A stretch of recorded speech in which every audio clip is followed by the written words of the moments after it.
It what? You're not supposed to show him now, though. No, show him now. Show him the producer. It's in the studio. What does that mean? In Zambia, we have the grouping girls of this group, the Algerians. They got 6 from Zambia. We can score 10 against them. But first in first, and that is to treat Zambia. I hope everything is in My order. name is Godwin. National Yes. Group was part of it. When we return on Monday, we'll be celebrating Nigeria being in the next round of the African Women Championship. We call it WAFCON. That's about the size of the shipment.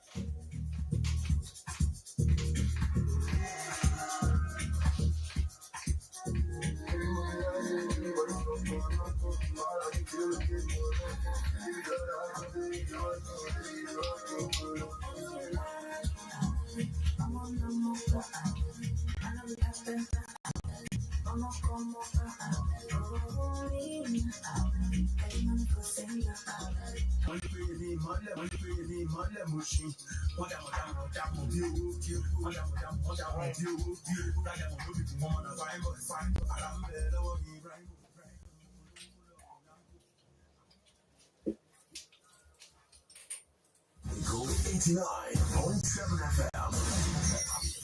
The station with the difference.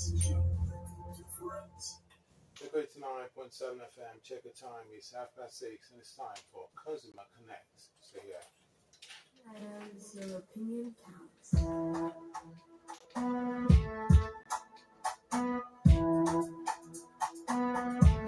Consumer Connect.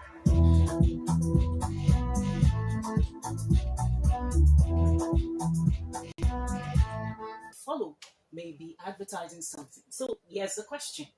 Do advertising still convince us today to buy product, or have consumers become too smart to be influenced? This is Consumers Connect, and I am Ogali Abikele, your host on the show. And the conversation is really about advertising. Does it still influence, or consumers are looking for more smarter ways to, find their products? So this is a conversation today, and the question we're asking on the segment Consumer Pulse is, when you see an advert, do you get to, that feeling that, oh, I need to get this product? Does it inspire you to buy? Or are you moved by, recommendations from a friend or social media influencer? Like various ads pops, on your screen, you're on social media, you're seeing various ads. And the question is, have you ever bought a product because you saw an advert? And yes, you can call us on WhatsApp on the number 08058975897.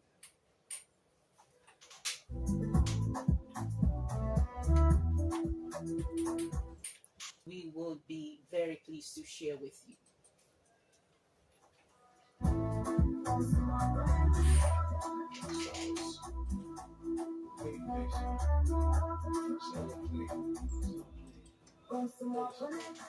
Okay, so the number to call again is 08058975897. The conversation is, don't make you buy, the long and short.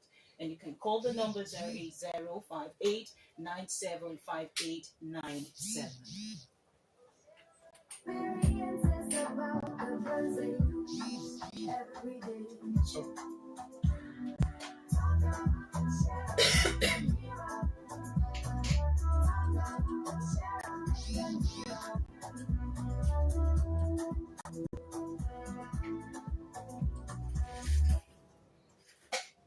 Okay, so she is Mrs. Alabi. I like my guests to do the introductions themselves because when you allow them, they do incredibly well at introducing themselves. So I would like to invite my guest. You're welcome to the show. Thank you very much. Pleasure to be here. All right. Can you just tell us who you are and every other thing we need to know? My name is Alabiolu Apomile. I currently work at Guinness Nigeria, heading the Ready to Serve portfolio. So Smirnoff Ice. Currently on Big Brother. Can't really miss the brand. Of social media and digital platforms. Now, in your opinion, do advertising still influence? I think we have a call. Using the products, I'll now decide whether the advert is saying the truth about the products. Okay. That's good. Another question I'd like to ask you: do you buy based on recommendation, and to what extent do that really inspire you to buy? Okay, I buy based on a recommendation. Like, sometimes I can see maybe my friend recommends a product to me or not. So yes, I buy based on recommendation. So no, and then after using the product, then I'll not decide whether the product is good or not. Okay, thank you very much for calling into the program. Okay, so the yeah, thank you. So the number again to call the good. So my top line answer will be yes. I just think the how has changed. So if you know, go back 10 years ago, right? If I was watching my favorite show with my family and an ad pops up, I'm unable to skip the ad. So I'm forced to consume that information. Unlike now, where I'm watching a show and I can just skip your ad. So if I'm watching your ad, it's intentional. There's something I believe is exciting about your brand. So it's not just about advertising, it's what is the consumer message that you're trying to pass on to your consumers, right? So, yes, does advertising still influence? The answer is yes. I just think the how is different. So, when you think about shows like Big Brother Nigeria today, why do people tune into this show? It's the authenticity of the show. So it's beyond just subscribing for DSTV, because a lot of people, you see that they don't subscribe for DSTV, right? They'll rather watch their favorite movies on YouTube. But when the reality show comes back, because it's the biggest right now, people want to tune into it because people are in their natural elements. They're being their authentic self, right? So if an ad pops up in that show, people are more likely to watch it because it's in the things that they believe in. Consumers they're changing behaviors, aspirations, experiences, and things like that, and it's impacting on how they consume the messages. So one thing I would like you to respond to is, in a bid to ensure that your message gets to them, they at the point where their attention is at the highest. Now, how over and over again, and we're reinforcing communication. With Smirnoff Ice today, we say this is how we chill. And we say this through our events, through our partnerships, to say chill with us regardless of who you are, irrespective of who you are. But the communication is the same.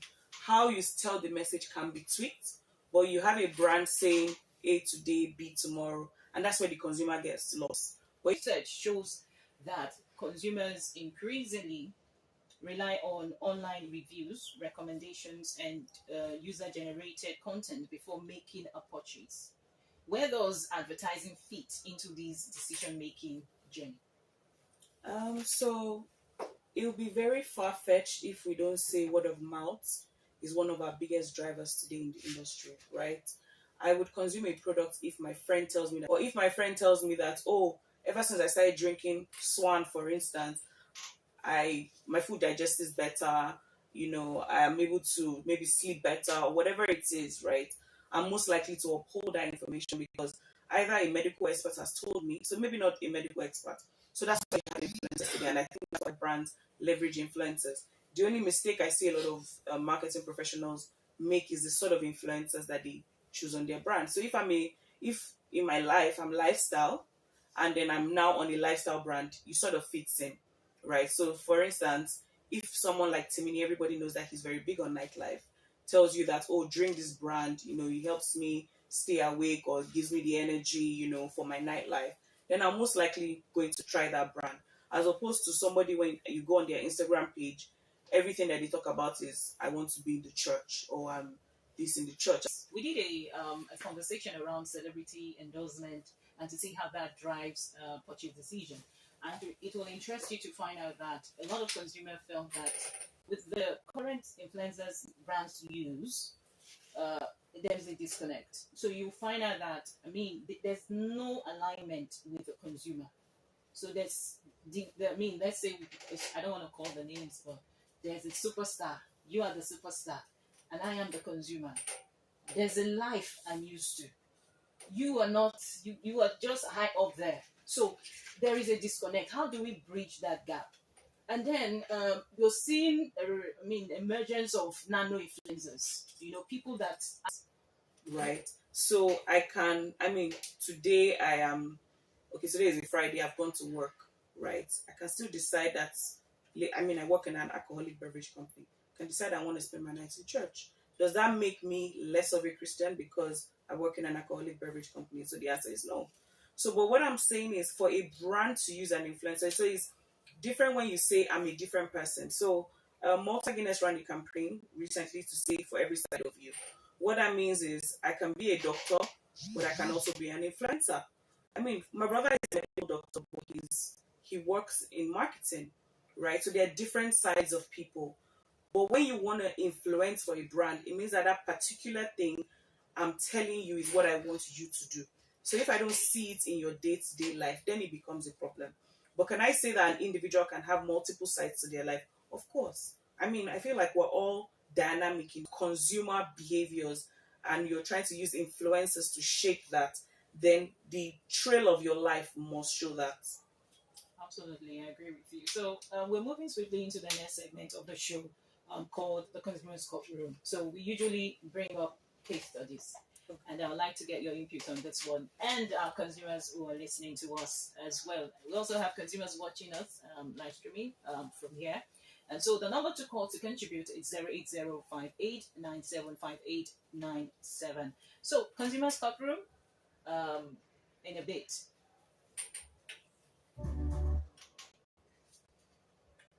Television commercial.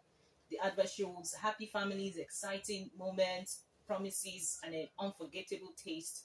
Thousands rush to buy it. A week later, social media exploded with comments. A drink wasn't as good as the advert, which in some of the cases, right? They overpromise and underperform based on, right? So, and then they're saying that it looks better, or rather, it looks bigger on television. I expected more. The company argues advertising is meant to create awareness, not guarantee personal satisfaction.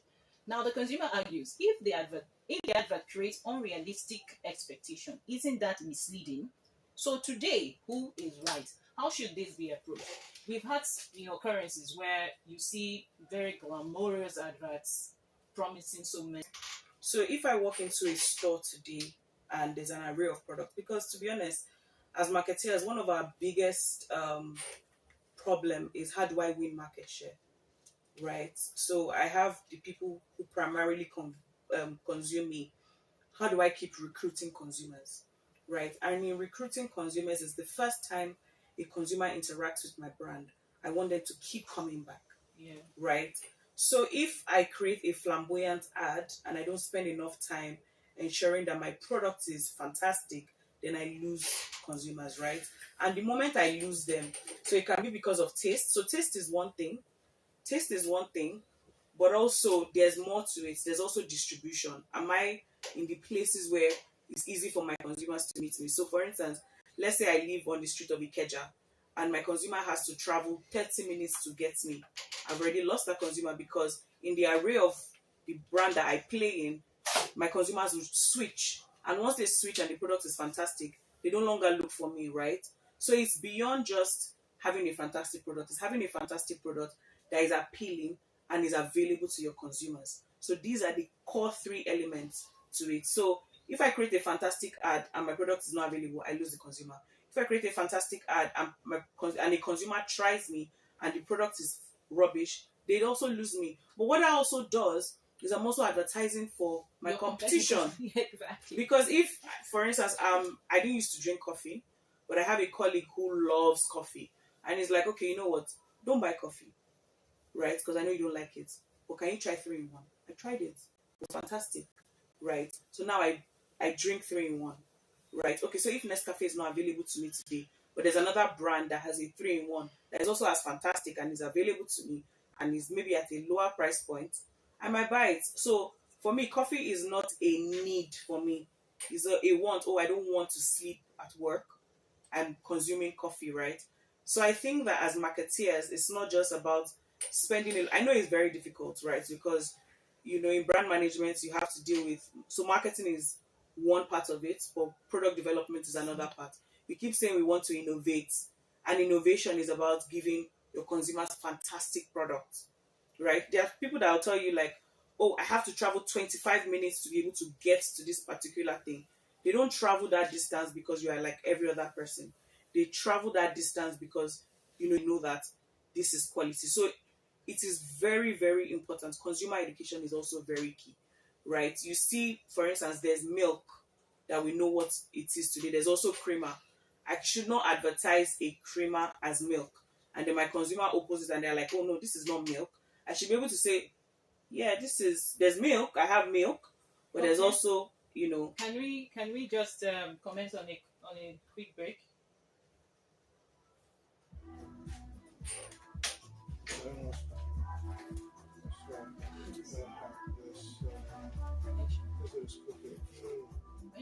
Are you sure it's not from there? Okay, one part. I'll switch the mics.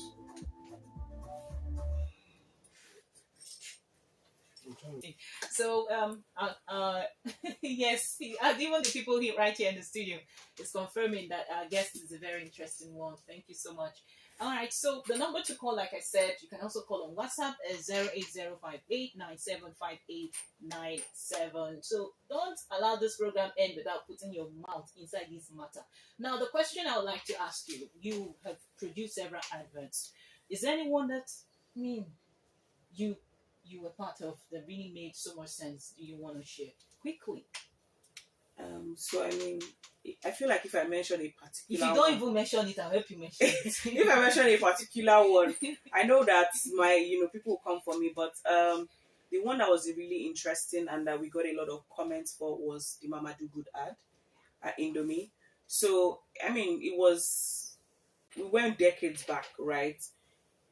Indomie has evolved from being a childhood brand to a brand that we've now said we want to relaunch with flavors. So Indomie is the brand that you eat when your mom will cook it for you, when you're coming home from school, or before you go out in the morning. We have a call. Hello. You're welcome to the program, sir. I have a question for your guest. Okay, So please. my question is between digital apps and mass media platform like radio or TV, narrow down your pipeline. So it's advertising is you want to be where your consumers are, so it becomes relevant. So I mentioned earlier to say that 10 years ago, advertising was simply buying a slot, being on TV, and then people did not have the option to say, I want to change the channel. Right now, people would not watch your advert if they don't think it's personal to them. So human beings are the way we are at our default. We hate to be advertised to. However, if I feel like you have a solution for a need that I have, I'm more likely going to listen to you. So for instance, we have adverts today that tells you if you drink this tea, you will lose 20 kg. A lot of people watch it. Or if you drink this tea, it's kidney stone breaker.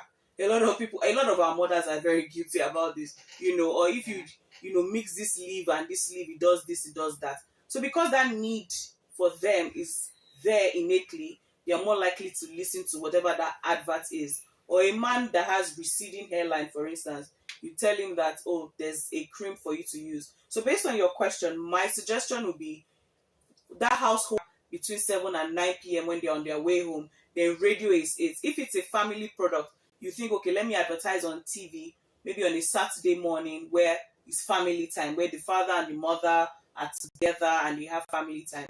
So, my suggestion would be first for you to think about it. Who is my target audience? Where can I find them? I think once you answer that, the answer will be very, very clear. Who is my target audience and where can I find them? Thank you so much for coming on the show. If you have more questions, I'm very certain that more questions are coming.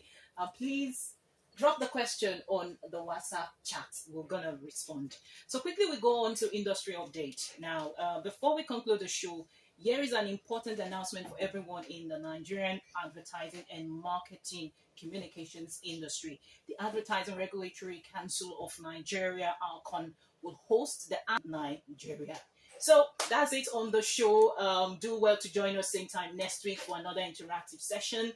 If you must reach out to us after the show, kindly call the number 08169441721. Send in your messages. We're very excited to respond to them, and must say thank you again to our delectable guest in the studio for making our time to add value to the conversation around advertising. See you again next week. Let's do it again. Join us on Consumers Connect at 6:30 p.m. Bye-bye.